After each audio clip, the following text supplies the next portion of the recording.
राज्य सरकार के द्वारा निकाय चुनाव को कराने में देरी को लेकर आज भाजपा की नाराजगी देखी जा रही है। बताया जा रहा है कि कई मुद्दों को लेकर आज बुंडू अनुमंडल प्रांगण के ठीक सामने आज धरना प्रदर्शन किया गया, जहां पर राज्यसभा के सांसद प्रदीप वर्मा की मौजूदगी में भाजपा के वरिष्ठ नेता, चाहे मांडर की विधायक की बात करें, गंगोत्री कुजूर की, या फिर आप आरती कुजूर की बात करें जो कि भाजपा की महिला नेत्री है, और साथ ही साथ बात करें एनडीए दल के प्रमुख घटक दलों में से एक जो है जदयू की बात करें तो जदयू के पूर्व विधायक रहे और इस राज्य सरकार में मंत्री भी रहे राजा पीटर, वो मौजूद है। साथ ही साथ इस आसपास के तमाम भाजपा के नेता मौजूद हैं। प्रमुख मांगे ये है कि राज्य सरकार निकाय के चुनाव को अविलंब कराए, तारीखों का ऐलान करे, साथ ही साथ दलीय आधार पर चुनाव कराया जाए, ईवीएम का प्रयोग किया जाए। अब तक जो है निकाय का चुनाव वो बैलेट पेपर पे होता है, लेकिन आज यहाँ पे जो है भाजपा मांग कर रही है कि यहाँ पे ईवीएम में चुनाव होनी चाहिए, पारदर्शिता होनी चाहिए। इसको लेकर आज एक धरना प्रदर्शन यहाँ पे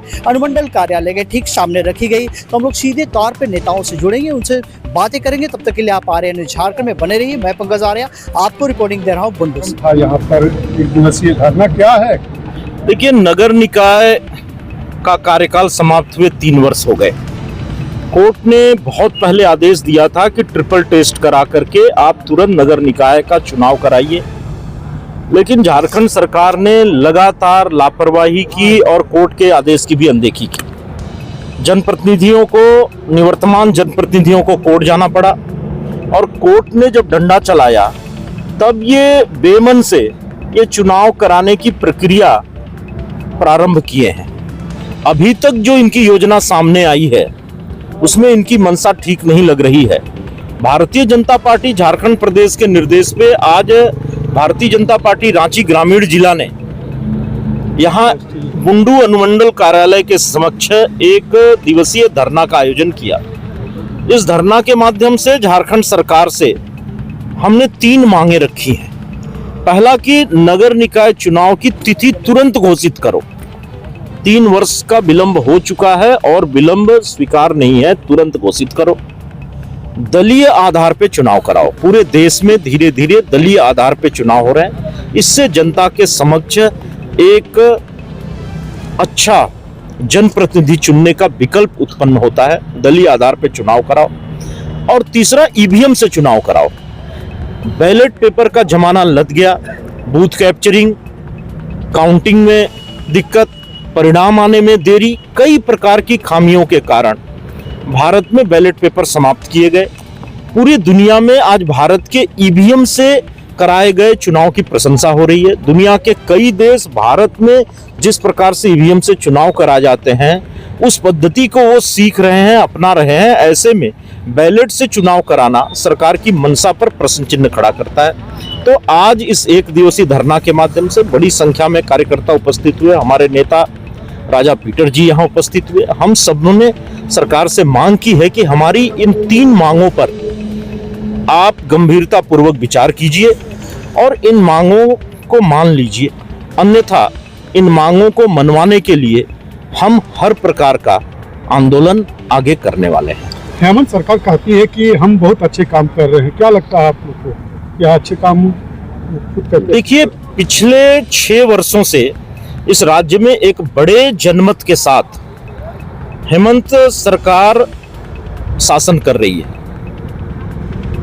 इस 6 वर्षों में राज्य की लॉ एंड ऑर्डर की स्थिति हो, आधारभूत संरचना के विकास की स्थिति हो, युवाओं के भविष्य को बर्बाद करने के लिए बार बार आयोजित होने वाली परीक्षाओं में धांधली सामने आने की स्थिति हो, हर मोर्चे पे ये सरकार ने विफलता के कीर्तिमान स्थापित किए हैं। जिस प्रकार से झारखंड में राजस्व की कमी या कुप्रबंधन के कारण पेंशन, विभिन्न प्रकार के पेंशन बंद हैं, विकास का कार्य करने वाले संवेदकों को उनका पैसा नहीं मिल रहा है, कोयला बालू की तस्करी चरम पर है, खनिज पदार्थ, गिट्टी, पत्थर जिस प्रकार से लूटे जा रहे हैं, इसमें बहुत अच्छा काम जरूर किया है हेमंत सरकार ने। तो अब ये अच्छे काम सरकार बंद करे और जनता के हित में जो प्रचंड बहुमत उनको जनता ने दिया है, उसको ध्यान में रख करके जनता के हित में बचा हुआ जो 4 साल है उसमें काम करे, तो हम समझते हैं कि उनके लिए भी अच्छा होगा और राज्य के लिए भी अच्छा होगा। नहीं, पेशा कानून तो 1996 में एक केंद्रीय कानून के रूप में बना था और उसकी नियमावली बनाने की बात थी। तो 2001 में जब बाबूलाल मरांडी जी मुख्यमंत्री बने तो तुरंत ये प्रक्रिया राज्य में चालू की गई, लेकिन कई लोग जो इस राज्य में आदिवासियों का हित नहीं चाहते हैं, रूढ़िजन्य प्रथा, कस्टमरी लॉ आधारित शासन नहीं चाहते हैं, आदिवासियों की धार्मिक प्रथा और परंपराओं के आधार पर यहां शासन व्यवस्था कायम हो ये नहीं चाहते हैं, वो लोग कोर्ट चले गए और कोर्ट में लंबे समय तक ये मामला लंबित रहा। 2018 में जब कोर्ट ने ये निर्णय सुनाया कि इस राज्य में अब नियमावली बननी चाहिए 1996 के पेशा एक्ट के अनुकूल, तो उसके बाद लोकसभा के चुनाव आ गए, फिर विधानसभा के चुनाव आए और भारतीय जनता पार्टी की सरकार सत्ता से बाहर हो गई। और तब से अब तक लगातार हेमंत की सरकार रही। भारतीय जनता पार्टी की सरकार लगातार, भारतीय जनता पार्टी के कार्यकर्ता और नेता लगातार पेशा नियमावली बनाने की मांग करते रहे, टाल मटोल होता रहा और अब जब कोर्ट ने डेडलाइन घोषित कर दिया तब आनन फानन में इन्होंने एक नियमावली अधिसूचित की। इन्होंने, मेरी पूरी बात सुन लीजिए, एक बहुत गंभीर विषय है। इन्होंने जो प्रारूप प्रस्तुत किया था 23 में और 24 में, उस अंतिम प्रारूप को भी पूरी तरीके से बदल दिया गया। बदलने के पीछे कौन शक्तियां हैं ये हम सभी जानते हैं, जो नहीं चाहते हैं कि आदिवासियों की रूढ़िवादी व्यवस्था कायम हो, रूढ़िवादी प्रथा, धार्मिक प्रथा के अनुरूप पुनः उनकी शासन व्यवस्था शेड्यूल एरिया में कायम हो। उन लोगों ने दबाव डाल करके सरकार से एक ऐसी नियमावली प्रकाशित की है जिसमें शरीर तो है, आत्मा नहीं है। आप उसके पहले पन्ने के पहले अध्याय में ही ग्राम सभा के अध्यक्ष के अभिप्रेत को जब आप पढ़ेंगे तो आपको सरकार की मंशा स्पष्ट हो जाएगी।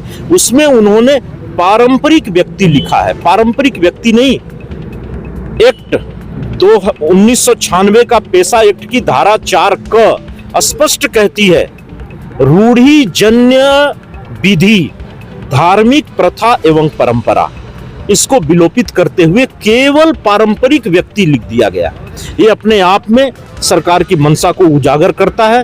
बैकडोर से वो वैसे लोगों को इस शेड्यूल एरिया में शासन में लाना चाहते हैं जिन्होंने ये रूढ़िजन्य विधि और धार्मिक प्रथाओं को बहुत पहले छोड़ दिया है। तो ये बहुत गंभीर विषय है। इस राज्य के आदिवासियों के साथ इतना बड़ा छल इसके पहले कभी नहीं हुआ था जो ये नियमावली प्रस्तुत करके की गई है। आधिकारिक रूप से एक कानून बना करके आदिवासियों की रूढ़िजन्य विधि और धार्मिक परंपराओं को समाप्त करने का एक दस्तावेज इस सरकार ने प्रस्तुत किया है। 2 जनवरी को भारतीय जनता पार्टी ने, माननीय पूर्व मुख्यमंत्री अर्जुन मुंडा जी ने बहुत स्पष्टता से इस विषय को रखा है। इसका विरोध हम प्रारंभ किए हैं। सरकार से अभी पहले चरण में हम अनुरोध किए हैं कि आप इसको सुधारिए, आपसे गलती हो गई है, आपसे छूट गया है। आप एक्ट की नियमावली बना रहे हैं, एक्ट की धारा 4 क में जिस रूढ़िजन्य विधि और धार्मिक प्रथा एवं परंपरा की बात की गई है, आप उसको नियमावली में शामिल कीजिए। कोई नियमावली एक्ट से अलग नहीं बन सकती है। नियमावली हमेशा एक्ट के ही भाव को प्रदर्शित करती है। चुनाव को लेकर के ही जो विसंगतियां इसमें दर्शाया गया, जैसे कि बैलेट पेपर से तो देश आगे बढ़ रहा है, तो इसीलिए बैलेट पेपर की जगह ईवीएम से चुनाव कराया जाए। दूसरी बात है दलीय आधार पर कराया जाए, क्योंकि अन्य चुनाव भी जो है वो दलीय आधार पर होते हैं और पहले भी यहाँ पर दलीय आधार पर ये सब चुनाव हो चुका है।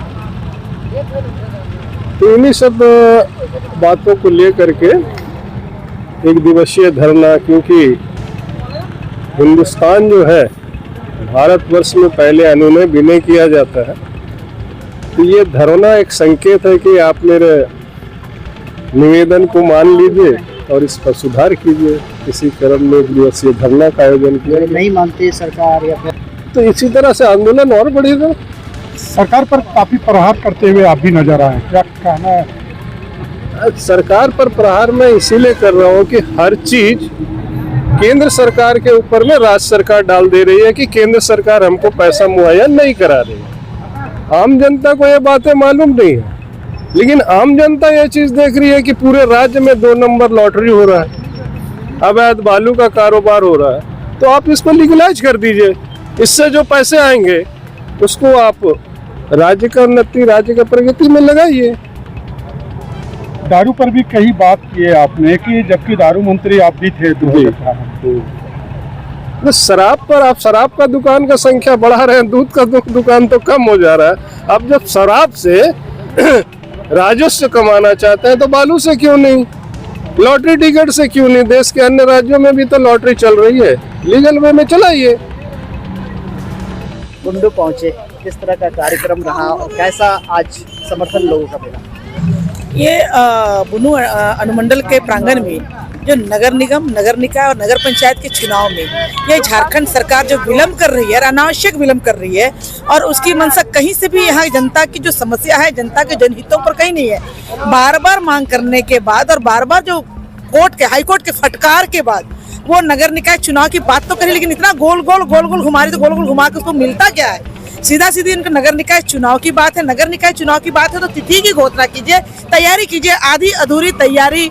और उसके बाद भी जो पहले से हमारी मांग रही है कि पूर्व में भी दलगत रूप से दलीय आधार पर जो चुनाव हो तो दलीय आधार पर चुनाव हो, ईवीएम से चुनाव हो, पारदर्शी चुनाव हो और अविलंब चुनाव हो, ताकि तिथि की घोषणा होने से लोग तैयारी करें। और चूंकि नगर निकाय में जो विकास का काम जो रुका हुआ है नगर निगम क्षेत्र में, वो विकास का काम सुचारू रूप से चले, इसलिए मांग करने हम लोग आए हैं। आज प्यार से बोलने आए हैं, नहीं होगा तो फिर सड़क में भी उतरने में कोई समय नहीं लगेगा। हम लोग का तो इतिहास ही है लड़ने का, वो लड़ेंगे, जीतेंगे और बाकी आगे का काम। बीजेपी वाले सड़क में भी उतरते हैं क्यों? ऐसा नहीं लग, आपको कभी नहीं लगा कि बीजेपी वाले सड़क पर नहीं उतरते हैं? हमेशा बीजेपी वाली सड़क पर उतरते हैं। सड़क पर उतरने के लिए कई केस हेमंत सोरेन ने जहाँ नहीं है तब भी केस उन्होंने लाद दिया है। लाठी बरसाई है, लाठी खाए है, पैर टूटा है, यही हेमंत सोरेन का देन है। क्या बोलते हो, पानी का छींटा पड़ा है पूरा। बहुत स्पष्टता से हमारे पूर्व के वक्ताओं ने सामने रखा है। अभी निवर्तमान अध्यक्ष के रूप में परिचय कराया जा रहा था राजेश उरांव जी का, कि बुंडू नगर पंचायत के निवर्तमान अध्यक्ष राजेश उरांव जी। मैं सरकार से यह जानना चाहता हूं कि कोई आदमी निवर्तमान अध्यक्ष हुआ तो वर्तमान अध्यक्ष कौन है? बिना वर्तमान अध्यक्ष के निवर्तमान अध्यक्ष का जो एक स्थिति आपने राज्य में पैदा कर दी। 28 अप्रैल 2023 को नगर निकाय के कार्यकाल इस राज्य में समाप्त हुए। करीब 3 वर्षों का समय बीत चुका है।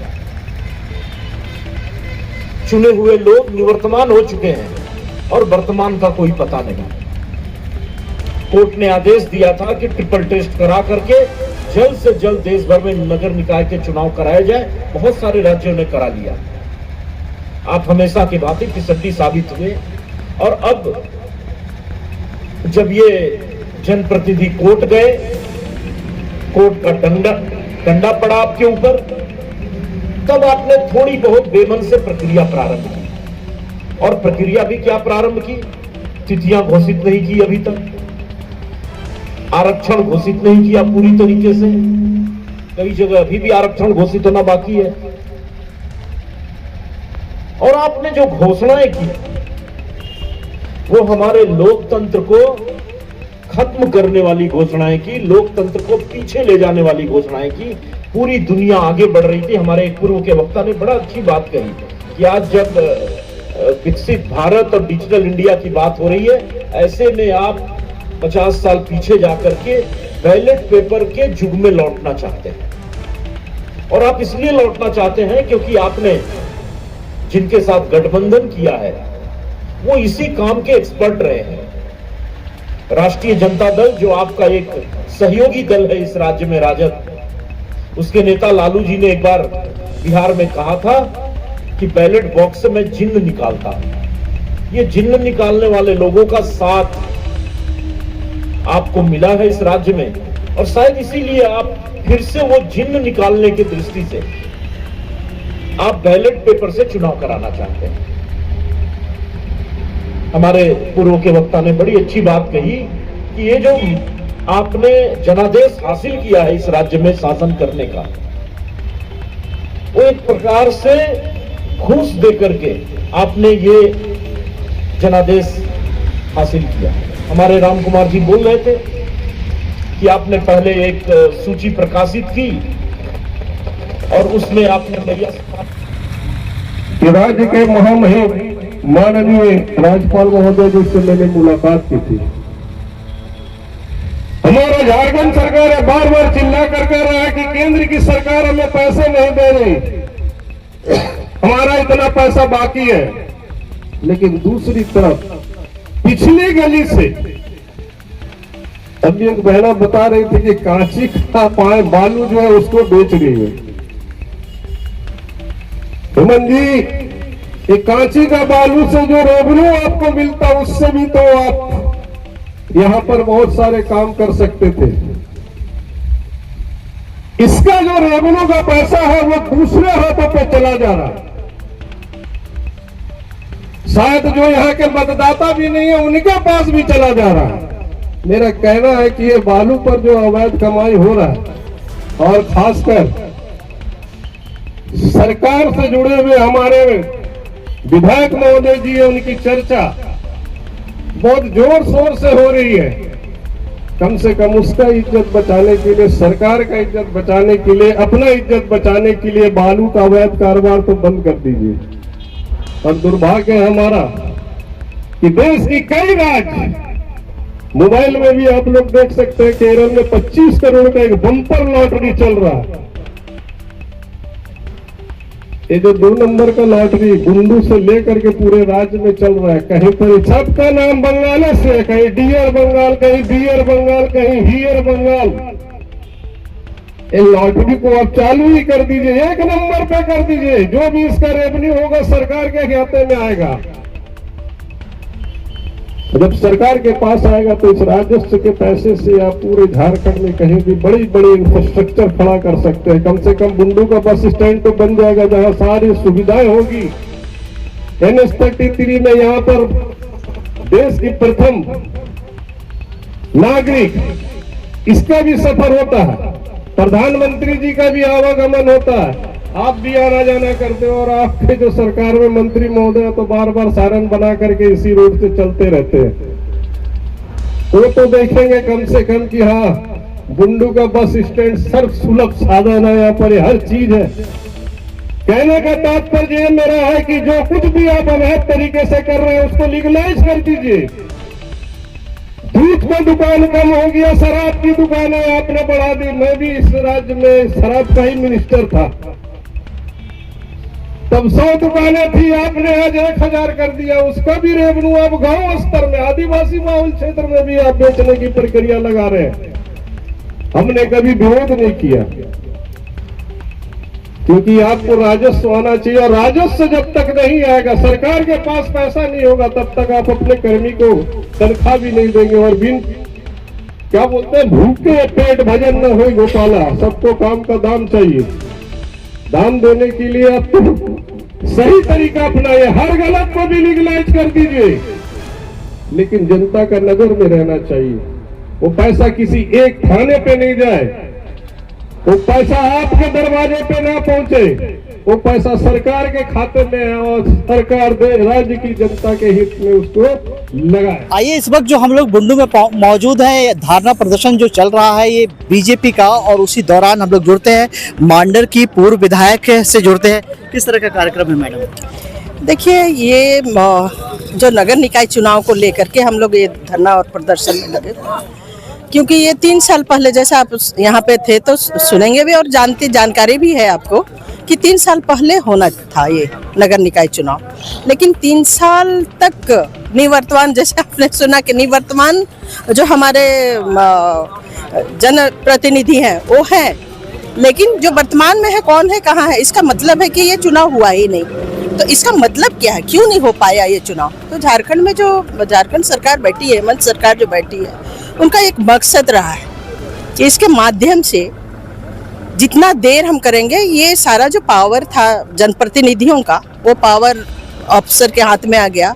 और वारे न्यारे करने का एक ये तो पहला फंडा है। और जो दिख भी रहा है, प्रोग्रेस जैसा कोई भी चीज़ नहीं दिख रहा है। आप देखे होंगे 2014 से लेकर 19 तक जो प्रोग्रेस हुआ, जो दिखने को मिला, सड़कों की जाल बिछ गई, आप जो ओवर ब्रिज यहाँ से, ऐसे बहुत सारे जो रोजमर्रा की जो चीज़ें हैं उस पर भी काफ़ी विकास का कार्य किया गया। और अगर जो जनप्रतिनिधि हैं, जो पार्टियां हैं, उनका पहला ध्येय होना चाहिए कि जनता के लिए, क्योंकि उनके द्वारा आप चुन के आते हैं तो उनके लिए, उनके द्वारा जो ये है उनके लिए है, उनके द्वारा चुने गए प्रतिनिधि है और उनके लिए कार्य करने के लिए प्रतिनिधि यहाँ पर आते हैं। जनतंत्र की, लोकतंत्र की ये सुंदर व्यवस्था को इन्होंने बरकरार नहीं रखा और आज एक रीट के माध्यम से या फिर इस तरह के जब फटकार लगती है तब ये थोड़ा सुगबुगाहट होती है कि नहीं अब कर लेना चाहिए, शायद काफ़ी लेट हो गया। और पता नहीं मनसा क्या है, अब तक पूरा उजागर नहीं हुआ क्योंकि डेट इन्होंने अब तक निर्धारित नहीं किया गया। अच्छा, लगातार बात करें तो बीजेपी पे आरोप लगता है ईवीएम हैक करने को लेकर, और बीजेपी ईवीएम की मांग कर रही है इस चुनाव में, जबकि बैलेट पेपर से चुनाव होते आ रहा है। बैलेट पेपर से ये चुनाव नहीं हो रहा है। पिछला आपने देखा था कि ईवीएम के माध्यम से ही चुनाव हुआ था। उसके पहले जो पहली बार जब हुआ था, आपने देखा था अर्जुन मुंडा जी माननीय मुख्यमंत्री थे, तब ये चुनाव, पंचायत चुनाव, मुझे लगता है 32 वर्षों के बाद वो हुआ था, जो कि बहुत विपक्ष के द्वारा काफ़ी बातें फैलाई गई थी, भ्रम फैलाया गया था लोगों की कि ऐसा खूनी ये होगा, झंझावत होगा, बिहार का उन्होंने बहुत सारे ये दे रखा था। लेकिन आपने देखा कि कहीं एक बूंद खून तो गिरने की बात तो बहुत दूर की बात है, लेकिन इतना शांति से हुआ कि कहीं दोबारा फिर चुनाव होने का कोई बातें भी नहीं आई। लेकिन अब ऐसा है कि इस चुनाव को करने में मैंने जो कहा, और सेकेंडरी हम लोगों का तीन बातों पर हम लोगों ने ये रखा है। पहला है कि फिर जो तिथि निर्धारित की जाए, जल्द से जल्द चुनाव हो। और सेकेंड है जो दलगत चुनाव होती है, कहने का मतलब है कि हमारा जो कमल फूल का जो निशान है, तो जानते हैं लोग कि ये बीजेपी वाले हैं, तो ऐसे सभी का अपना अपना, तो दलगत होगा तो निश्चित है कि सारे लोग को पता हो जाएगा। और उनको भ्रमित करने के लिए ये, और फिर एक जो ईवीएम के माध्यम से होना है, आज आप देख रहे हैं वही है विकास। एक अंतिम सवाल लेना चाहेंगे। अंतिम सवाल ये है मैडम कि कल एक वीडियो वायरल हो रहा है, पाकी के विधायक, भाजपा के विधायक है, जो कि मांडर क्षेत्र में एक टोल प्लाजा है, वहाँ पे वहाँ के कर्मियों को गाली गलौज करते हुए नजर आ रहे हैं। उस टोल प्लाजा के हम लोग देखिए, पूरे देश के अंदर हम लोगों का प्रवास चलता रहता है, लेकिन और अपने ये के यहाँ बुंडू में भी है, आपने देखा, फिर आगे बढ़ेंगे तो चांडिल में भी है, लेकिन कहीं वैसा बदतमीजी नहीं होता जो वहाँ पे होता। वहाँ पता नहीं आए दिन वहाँ पे वो तो एक प्रतिनिधि है और आप जानते हैं कि शाही जी कैसे है, और ऐसे आम जनता के साथ उनका झगड़ा होते रहता है। तो इसका मतलब है कहीं ना कहीं और जगहों पे ऐसी कोई बातें नहीं आती है और वहाँ पर ऐसा होता है। इसका मतलब सीधे तौर पे कहें कि उनको सह मिला हुआ है, जो वहाँ पे वर्तमान में है उनका सह मिला हुआ है कि भाई इस तरह का करना है। लोगों को शांति ढंग से, वो जो सड़क है, मार्ग है, उसका हम टैक्स देते हैं और वही जो आप वहाँ पर निर्धारित कर रखा है वो लेना चाहिए। और जो वही 100-200 किलोमीटर जो भी रेंज वहाँ फिक्स किया गया है, उन लोगों से पैसा लेना नहीं है। तो वैसे सभी लोगों को परेशान किया जाता है, तो वहाँ अक्सर इस तरह की बातें आती है सामने। तो आप सुन रहे थे गंगोत्री कुजूर को, जो कि मांडर की पूर्व में विधायक रही है, भाजपा की नेत्री है और आज इस धरना प्रदर्शन में यहाँ पे शामिल हुई थी बुंडू में। उन्होंने एक अंतिम सवाल का भी जवाब दिया, जो कि पाकी के विधायक का कल एक वीडियो वायरल हो रहा है सोशल मीडिया पे काफ़ी तेजी से, जो वो टोल प्लाजा के कर्मी को गाली गलौज करते हुए नजर आ रहे हैं, मारपीट की भी आरोप लग रही है। तो इन बातों को भी लेकर वो बचती हुई दिखी है। तो बने रही तमाम खबरों के लिए आप आ रहे हैं झारखंड में। मैं पंकज आर्य आपको रिपोर्टिंग दे रहा हूँ बुंडू से।